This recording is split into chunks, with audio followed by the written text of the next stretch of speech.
Good morning. How is everybody doing today?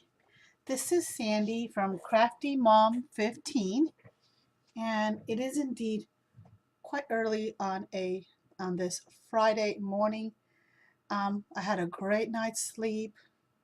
Just to let I've been actually for the past week getting to bed by 10 o'clock. Sometimes I'm in bed a little bit earlier by 9:30. I've been doing some reading. I've been wanting to get back into reading for quite a while. It just hasn't happened. I keep pushing it aside, and I figured what better time to start reading again than during the summer.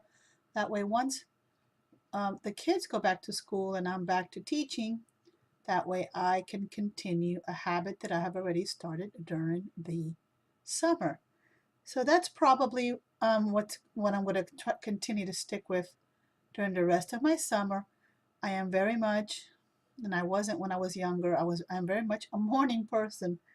I like getting up in the morning, drinking my coffee, doing my writing, and here recently I've decided that it's probably a good thing to do most of my crafting in the morning when I am the most chirpy, awake, and all my senses are with me. At nighttime, I start getting tired and sleepy, and I probably will from time to time craft a little bit late, probably not past like 11, but I'm going to try to keep that schedule so that way when school starts, I am doing great.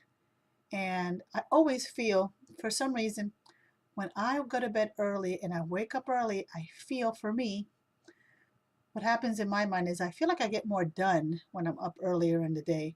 For some reason, when I get up like at 8 or 9 in the morning, 10 o'clock, it feels like half my day is gone, and before I know it, the afternoon is here, and by the evening time, I'm still winding down already anyhow, so I feel like I missed a portion of my day. If that makes any sense to anybody, I don't know. I never thought I would be this way when I was in my younger years, but at this point in my life, that is what is working for me. But this week has been great. Tuesday of this week, which was voting day, was a little bit on the bumpy side, but that has something to do with family and nothing to do with anybody on YouTube or any friends on YouTube. Just Tuesday was really, really bumpy, and I came to a conclusion as far as family is concerned on Tuesday, which is a good thing for me because I've just let go of things.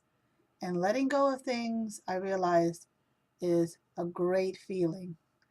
Letting it go, continuing on with life as it should be, and not dwelling on the way you would like things to be because things are never going to be the way you want them to 100%. That's just the way it is.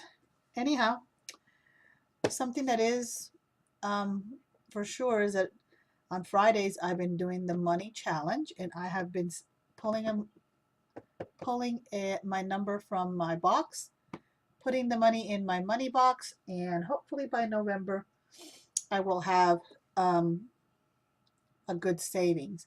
Now this challenge was started by Cat and Paws, and I thought it was a great idea, so I decided to join her in her money challenge endeavors.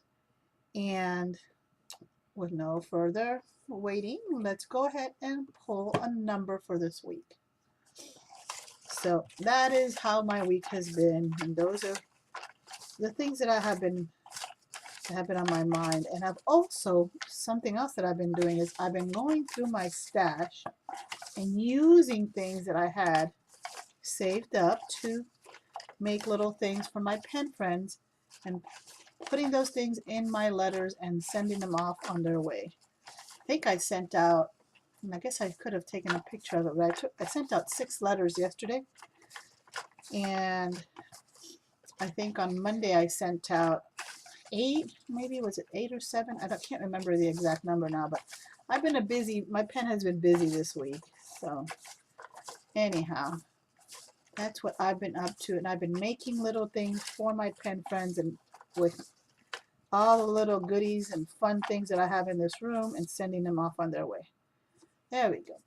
And we picked the number 23. Look, that number looks pretty clear this week. Normally you can't read it, but 23 is the number that I pulled this week.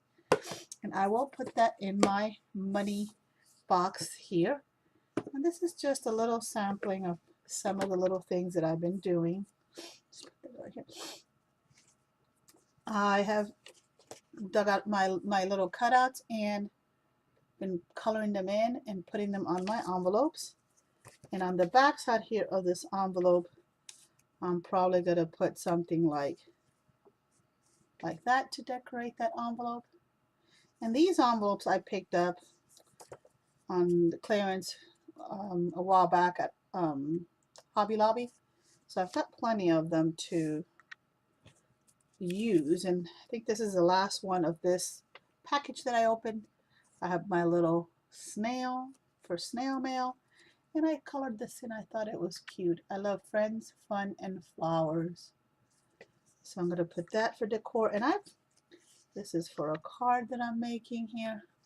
I thought it was super cute, so that will be in a card here soon. And then we have all these other, and I saw the squirrel, and I actually found him on my hard drive again because I've had this one for a while in my little cutout stash, but I found him again in my hard drive. I was looking through there, and here's another snail, and this one says, "Thanks, mailman." Thanking the mailman for my letters. And real mail is much better. So this is just talking about snail mail and actual paper mail. And more of these here as well, like the one that's already on there. I've got a couple of those. And this one says, "My idea of housework is to sweep the room with a glance." So I'm going to put that on somebody's letter. I'm going to have to color that in at some point. But there's a bunch of these that I have cut out and I had stored in a little box. And this one's one of my favorites actually, and I put this on some of my letters.